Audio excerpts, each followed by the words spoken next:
Morning. So that's from Letters to a Young Poet, Rainer Maria Rilke. He's one of my favorite poets, and I first discovered that book of his when I was in high school, 9th grade, maybe 10th grade. It's one of those books that I read again every 3 or 4 years. Every time I read it, it's a different book. The words are the same, but obviously the person reading it is a little bit different. And I've learned never to say, oh, I finally get it now. I get it, I understand it. Because I know I'll read it in 4 more years and realize I didn't. But I kind of want to share what it means to me right now with you today. There's a lot in here, and a lot that's new and perhaps different and unusual to what we might think of love as. I'll start with this passage, or this part of it. Love is at first not anything that means merging, giving over, and uniting with another. Love is not merging. We talk about love as if it is. Two souls becoming one, true love, my other half. But Rilke at first talks about love as this time of deep solitude, hearkening and hammering day and night, alone, with yourself, before you can love, or as if that's the first step of loving. Learning time is always a long, secluded time, and so loving for a long while ahead and far on into life is solitude, intensified and deepened loneliness for him who loves. And we're so eager, because we grew up on Disney and all the other stuff, and Taylor Swift and whatnot, to jump into love at the first opportunity we get, because we think that's the sum-all, end-all of our being in our lives. But Rilke is saying, wait, be patient, start local, start small, start with yourself. And then, maybe when you're 30 years on, 40, whatever, then you can try to share that love with someone else. And I think now I'm slowly, and I've always sensed, but now I'm beginning to understand the real reason for this. But to get there, I want to share a bit of my kind of story as I go along. And I'll start with high school.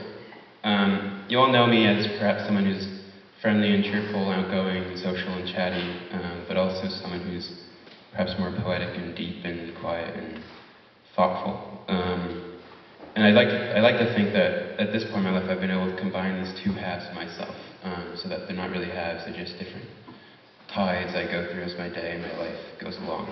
In high school I wasn't quite so good at that, and I split these two parts of myself into two halves, and I named them. One was, the chatty Bryan who'd hang out during the school day and see friends and whatnot, but always feel half of a person, and I would never feel like I could share the other part of myself, the deep thoughts or poetic thinkings, because the times I did, people would be, what's he talking about, that kind of thing.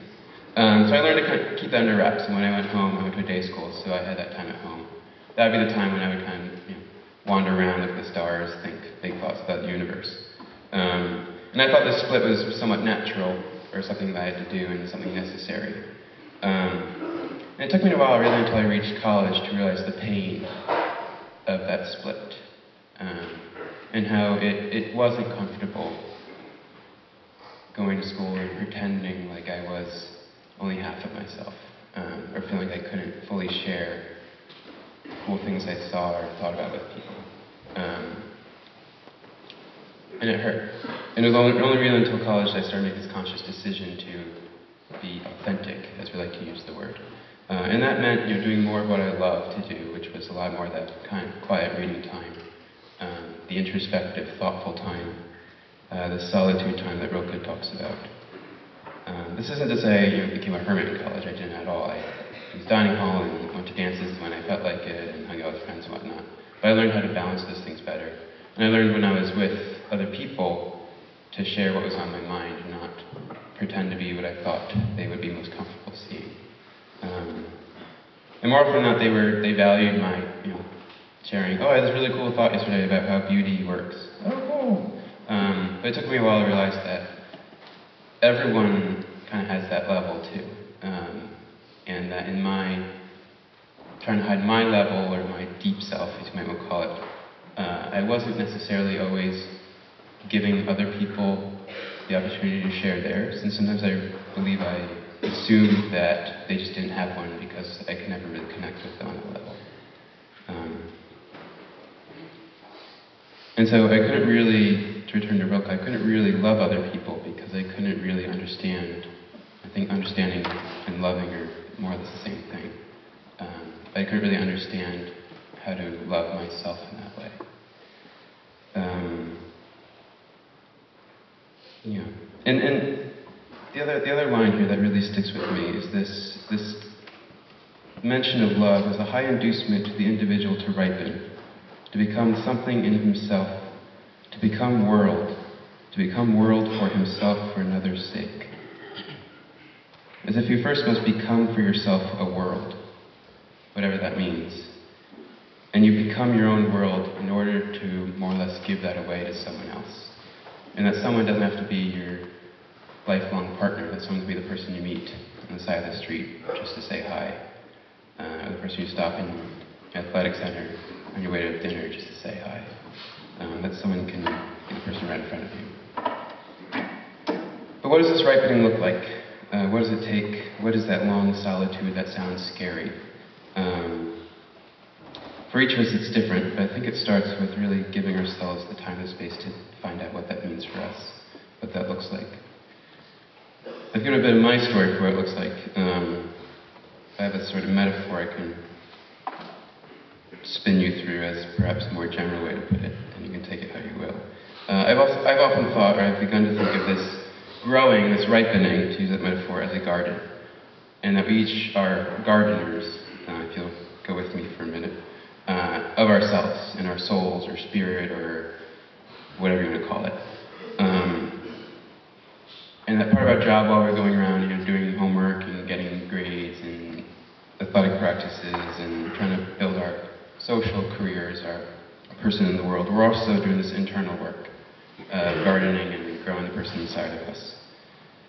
And it's hard work, as Rilke talks about. Gardens aren't easy. You need to know what the garden is like. You need to know how often to water it. You need to know what plants like what sun. You need to know how to build fences, how to keep out things you don't want coming into the garden. You need to know how to guard those fences. You need to know how to test them when they're rusty, how to repair them. You need to watch for weeds. I don't get metaphorical, that's the point. I often think of weeds as negative thoughts or beliefs or just different ideas that we pick up as we go about our day. And it takes this constant weeding, pluck those thoughts and ideas out of our mind to channel the growth to where we want it. It takes a lot of just sitting alone in the garden and seeing how things are growing, talking to plants maybe, checking where something needs more attention, seeing what's sick, and perhaps cutting things out. If a plant's dying, you cut it out. It's not a mean or cruel thing to do, it's just a kind thing to do. The plant doesn't want to grow then. And whatever these things refer to in your own life, whether the plant is that dream you have that just isn't the right time, whether those fences are your need to shut the door at night so you can have some alone time, it's up to you. So take the metaphor as you will. But I will say a lot of people I found forget this. They don't really know how to tend their gardens or themselves. They'll run out into town and have a lot of fun and then come home and see that some bear just went tromping through the garden. And instead of fixing the problem, they might just assume, oh, well, I didn't really care about the garden to begin with. I'll just go watch some television, sit on the couch, forget about the whole thing. And they'll pretend that they didn't really want to be happy, or that they didn't really want to know what love really was and was capable of. They'll pretend they weren't really interested in all that they could have been or all that they wanted to be, and that they were happy with sort of a half-life.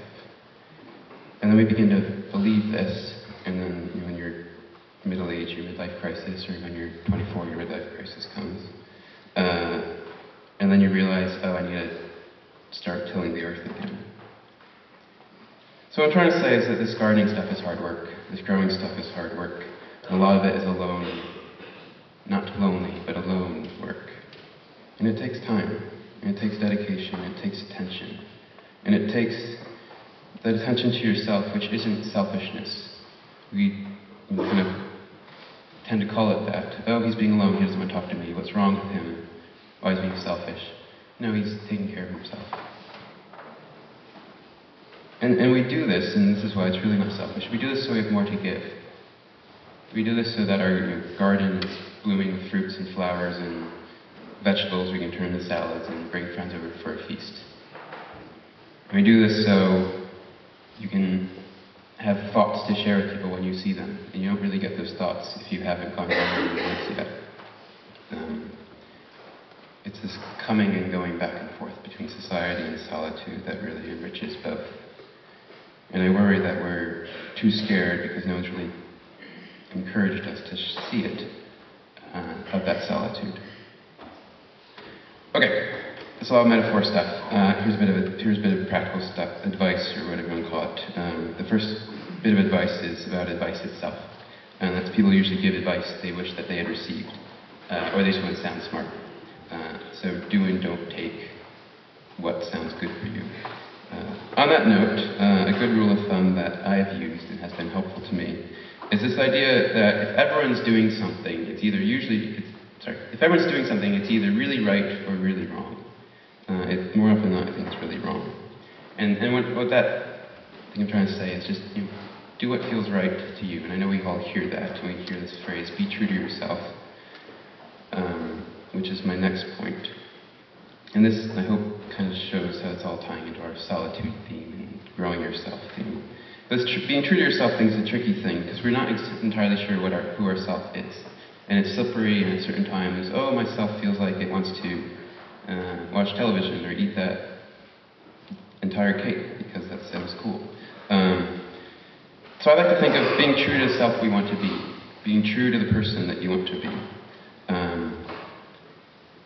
Because that's a lot more stable, and that's something we can create a lot better.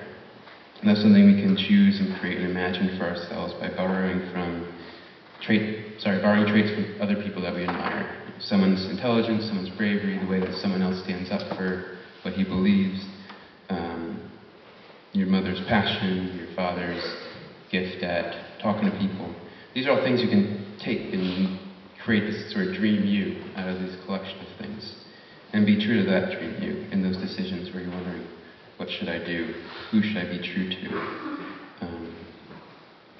Other one, I started to think of life as two big games. The first one's hide and seek, as if this true self, or your best self, or who you want to be self, has hidden himself away, and your passions, your interests, your little hobbies, or in that book that you've always been meaning to read because the cover looked interesting, or the back cover looked interesting, or a word stood out. These little clues leading you along to fuller expression and sense of yourself. And by seeking those clues, and there's little things that pop out at you, you don't really know why. Maybe it was a color, maybe there's something about a color, or a line in a book that kind of caught your eyes, or just a phrase someone said. Those are little clues that can lead you to discovery about who you are, or what to be. The other one is whack-a-mole. I don't know if you all played in Carnival, but it's this game where these little moles pop up, and you have this huge hammer, and you have to hit them. I've only played it once, and I beat my dad, and I think that's why it sticks with me. But my idea of the whack-a-mole is, as we're going around life, this goes back to the weed thing. These little moles pop up, and the moles can be these stupid, silly ideas that other people or society have, or whatever, and they're easy to believe because they make sense for everyone else is believing them. But I like to think of them as moles. And we have these little hammers, so we hear something nonsensical, such as, my favorite one here is YOLO, you only live once. For me, that's a personal little mole, so every time I hear it, I go. My hammer in that certain case is YODO, you only die once. But there it is. Okay.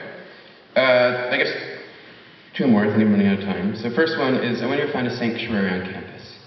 This is a quiet place you can go and just be in that solitude and feel safe there. If it's not your dorm room because you have a roommate, or it's always a mess, or it smells bad, or whatever, find somewhere outside. Come to the chapel, find a rock, find a tree, just go there whenever you need to. And I would say, keep it a secret from everyone. Don't tell anyone what it is, where it is, or why you go there. Just go there, and make that your place you can retreat to, and be okay being alone there. On that note, you also don't, I think, need a bajillion friends. Maybe 5, 6, maybe 7. The more friends you have, the more you spread yourself and your relationships, and I think the thinner some of those friendships get. I'm not saying only talk to 6 people, but focus on who the ones that really matter are, the ones that really help you grow, and the ones who you can really help grow. There's a saying that we're the aggregate or the sum of all the people we spend our time with. I think there's truth to that. So think about who you're spending time with, because it's generally who you're also becoming. Okay, last little bit of advice, and then a little more poetry, and then I'm done. Last little advice is call home often. Tell your parents they're awesome, that you love them, and know that they probably know what that means better than you do. They've been working on it a lot longer than you have. So that we're going to get pepped up here in a little ending poetry spiel, and then I'll wish you a good morning. So return to the Roku quote, to become world and to become world in yourself for another's sake. I see this as encapsulating our 2 needs as human beings. The first is to grow, and the second is to give. And the theme of my talk has been you need to almost grow first. A small tomato plant can't give a lot of tomatoes, but a big one that you've nurtured can. And so I want you to become world. And then to become world in yourself for another's sake. But first you must become world. You must become world in yourself, nurturing your loves and your passions and thoughts and emotions and your knowledge. And you need to start small. You need to start with the garden. Then in time, let that garden become a yard, a town, a city. Let it sprawl gracefully. Let it become a nation. Let it become a world. A vast, a rich, a deep, and expansive, and prismatic, and thriving world. Build buildings, put in lakes, let languages spiral out of silence. I hope you're getting excited. Add continents, add forests, add harbors and plains, perfect for daydreaming the wildest fantasies in. And then I want you to add caverns for plunging deep, and add seas for sailing, and storms for drowning under deliciously while dolphins wait to show you how to swim. Let jungles bloom and wild creatures flourish and stampede and romp and wing their ways across orange and violet and swirling skies.